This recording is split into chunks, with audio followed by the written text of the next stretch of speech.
Each waking day, we do our best to take care of our families by how we eat and how we live.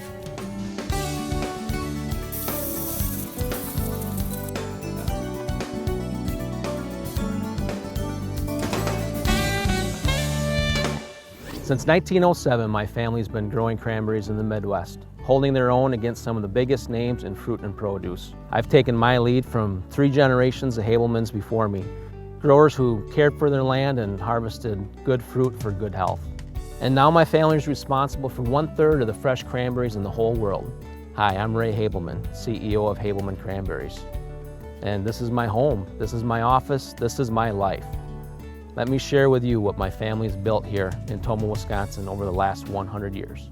You know, a lot of people don't realize that the cranberry actually grows on a vine, and it's a perennial. So once we plant the cranberry vine, we don't have to do it again. There's no reason they won't last for upwards of 100 years even on the same vine. They need a lot of pollination. You know, luckily we have a lot of natural pollinators, wild bees and things like that around the bogs. If your cranberries are going to get large and they're going to grow big, you have to have good pollination.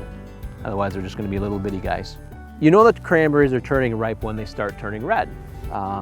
As you can see here, they have a nice red blush to them.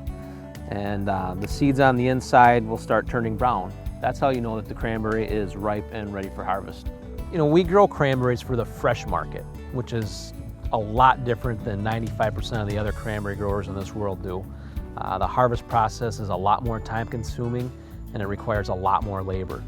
The first thing we do is we flood the bed right before we harvest it with just a little bit of water, 6 or 8 inches. And what that does is the cranberry is hollow and is very buoyant, and it tries to float up to the surface. It doesn't actually come off the vine, but it floats up a little bit. Then we put our fresh harvest machines in the bed. They're about 6 foot wide, and they have stainless steel teeth on the front. And the teeth just kind of comb through the vines and gently pop the cranberries off one by one. Then we don't drop the cranberry back in the water. We actually transport it into a little steel tub.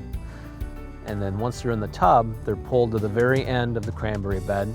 We pick them up with an excavator and put them in a truck. And that's it, they're off the bed. From there, the truck will go up to our processing facility and we'll dry off all the surface water off the cranberry and then put them in our coolers until it's ready to pack them out and send to the customer.